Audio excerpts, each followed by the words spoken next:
So with the destruction of Stormwind, Doomhammer's like, all right, now I'm going to go kill the rest of that Shadow Council because they're the reason that we're in a shit position, and I don't tolerate traitors. And he takes all of the Horde north to this Blackrock Mountain.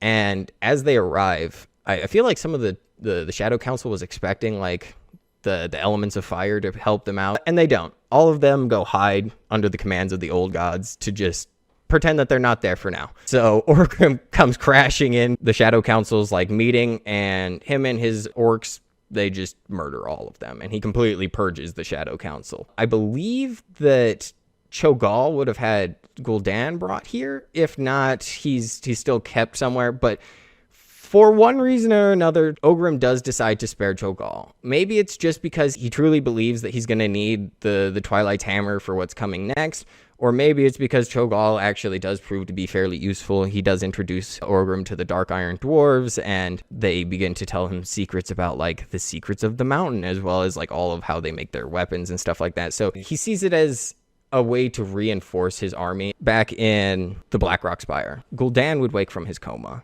just barely having learned where the Tomb of Sargeras was. He promises that if Doomhammer keeps him alive, he'll create new members the Horde can fight for.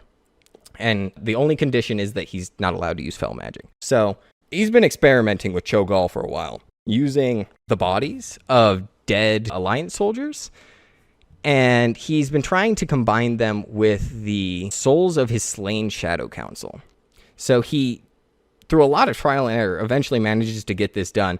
And this is actually how the very first Death Knights come into existence. Without Fel. He did it without Fel. It's actually necromancy magic. And it's made a point because He's cool with that. Doomhammer's like, he finds them disgusting. He thinks they're abominable, but he cannot deny how effective they are in killing things and how they spread such terror amongst the ranks of the enemies. So as long as they don't use Fel and they don't kill the planet, they're in. That's they like, are. It's dark magic. Like Fel is dark. Yeah, but I guess it's not as corrupting or something like that. But I mean, hey, as long as Orgrim gives the pass, I guess he's all cool with it. So that's when we get this Battle of Hillsbrad.